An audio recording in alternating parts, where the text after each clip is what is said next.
Bonjour à toutes et à tous. Aujourd'hui, une minute sexopratique sur la part d'animalité que l'on a en nous dans notre sexualité, notamment.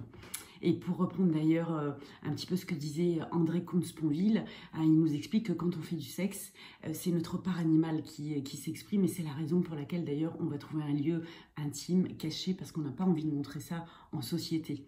Donc, en tout cas, dans ce bouquin qui s'appelle La bête en nous de Jessica Serra, une éthologue qui a été invitée là récemment dans Grand bien vous fasse sur RTL. Je vous invite d'ailleurs à écouter cette émission qui est assez géniale.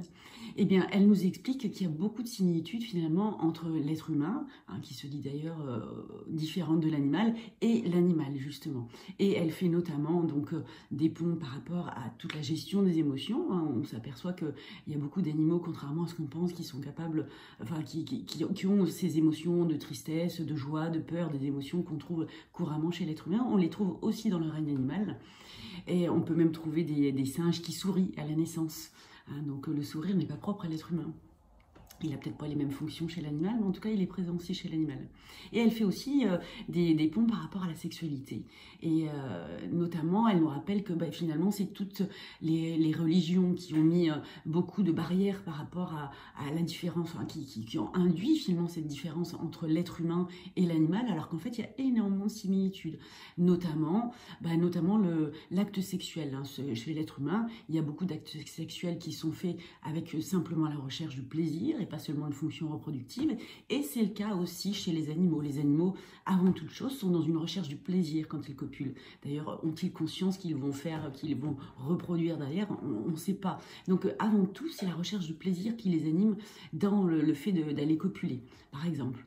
On peut dire aussi, on peut lire dans ce bouquin qu'on a répertorié plus de 450 espèces animales qui pratiquent l'homosexualité.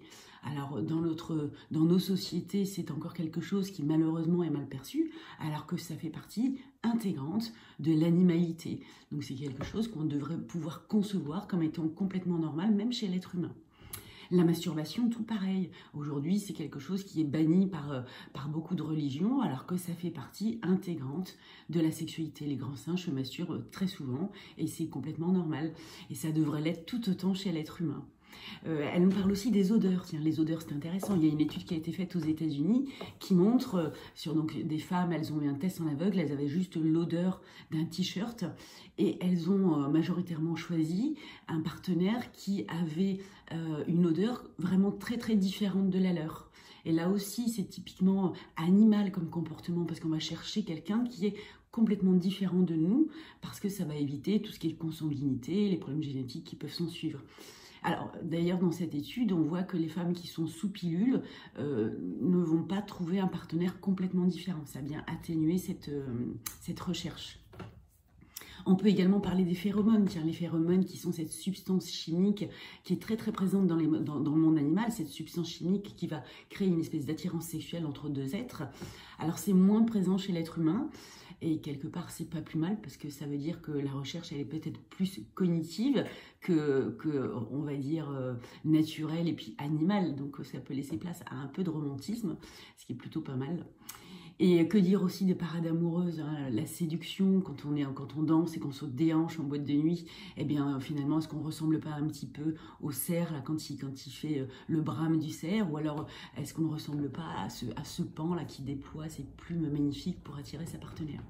Donc voilà, beaucoup de similitudes finalement entre l'animal et l'être humain, et je trouve que ça ramène un petit peu d'humilité, et puis ça laisse aussi, je veux dire, ça permet peut-être aussi de s'autoriser justement dans sa sexualité à faire de plus en plus appel à sa part animale qui est complètement naturelle.